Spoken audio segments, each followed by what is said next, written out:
একটা রোড অ্যাক্সিডেন্টে একজন লোক মারা গেল, কিন্তু কয়েকদিন পর সেই লোকটাই আবার জীবিত অবস্থায় ফিরে এলো। সমস্যা হলো তার স্ত্রী সোজাসুজি বলে দিল এই লোকটা আমার স্বামীই নয়। তাহলে লোকটা আসলে কি?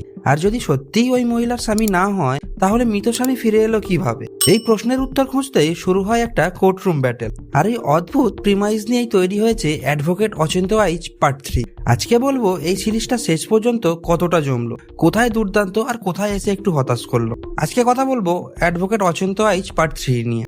শুরুতেই বলি এই সিরিজের কনসেপ্ট কিন্তু বেশ ইন্টারেস্টিং। একজন হাজব্যান্ড রোড অ্যাক্সিডেন্টে মারা যায়, কিছুদিন পর সে আবার ফিরে আসে, কিন্তু তার ওয়াইফ তাকে নিজের হাজব্যান্ড হিসেবে অ্যাকসেপ্ট করতেই রাজি নয়। এবার স্বাভাবিকভাবেই প্রশ্ন উঠবে, লোকটা যদি সত্যিই ওই মহিলার হাজব্যান্ড হয়, তাহলে ওয়াইফ তাকে চিনতে পারছে না কেন? আর যদি সে হাজব্যান্ড না হয়, তাহলে কে সে? এই একটা প্রশ্নই গল্পের মূল রহস্য তৈরি করে। আর বিষয়টা যখন শেষ পর্যন্ত কোর্ট পর্যন্ত গড়ায়, তখন গল্পটা মূলত একটা কোর্টরুম ড্রামার রূপ নেয়। দুই পক্ষ নিজেদের বক্তব্য তুলে ধরে, বিভিন্ন প্রশ্ন ওঠে, আর ধীরে ধীরে চেষ্টা করা হয় আসল সত্যিটা সামনে আনার। আর সত্যি বলতে এই কোর্টরুম অংশটাই আমার কাছে সিরিজের একটা প্লাস পয়েন্ট, কারণ এখানে শুধু মিস্ট্রি নয়, ক্যারেক্টার আর তাদের বক্তব্যের উপরে বেশি জোর দেওয়া হয়েছে। তবে এই সিরিজের সবচেয়ে বড় শক্তি হলো, তাহলে সেটা নিঃসন্দেহে অ্যাক্টিং, বিশেষ করে ঋত্বিক চক্রবর্তী।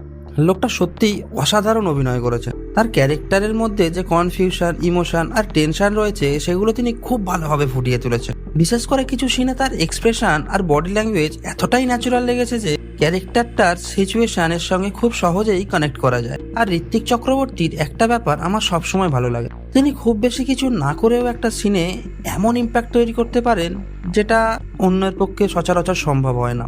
এখানেও তার অভিনয় সিরিজটাকে অনেকটা ক্যারি করেছে। এরপরে বলতে হবে সব্যসাচী চক্রবর্তীর কথা, তিনিও যথেষ্ট ভালো কাজ করেছেন। বিশেষ করে কোর্টরুমের সিনগুলোতে তার প্রেজেন্স এবং ডায়লগ ডেলিভারি বেশ ভালো লেগেছে। তার মতো একজন এক্সপিরিয়েন্স অ্যাক্টর থাকায় কোর্টরুম অংশগুলোতে একটা আলাদা ওয়েট এসেছে। ঈশা সাহা এবং বাকি অভিনেতারাও নিজেদের জায়গায় ঠিকঠাক পারফর্ম করেছে। তবে আমার কাছে স্পষ্টভাবে হাইলাইট ছিলেন ঋত্বিক চক্রবর্তী এবং সব্যসাচী চক্রবর্তী। কিন্তু এবার আছে সিরিজের দুর্বলতার জায়গায়, আর এখানেই আমার একটু সমস্যা হয়েছে।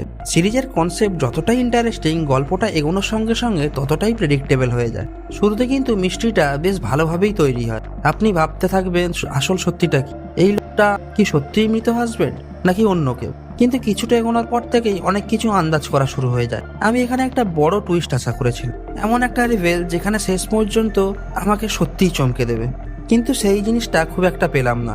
বিশেষ করে শেষ 10 মিনিটে যে টুইস্ট দেওয়ার চেষ্টা করা হয়েছে, আমার কাছে সেইটাও খুব প্রেডিক্টেবল লেগেছে, কারণ তার আগের কিছু ক্লু এবং গল্পের গতিপথ দেখে সেটা আন্দাজ করে নেওয়া সম্ভব।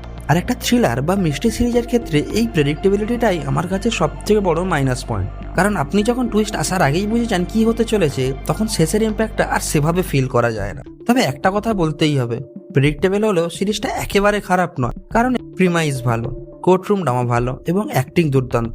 বিশেষ করে যদি আপনি কোর্টরুম ড্রামা দেখতে পছন্দ করেন, যেখানে ক্যারেক্টার আর তাদের আর্গুমেন্টের উপর বেশি গুরুত্ব দেওয়া হয়, তাহলে এই সিরিজটা আপনার ভালো লাগতে পারে।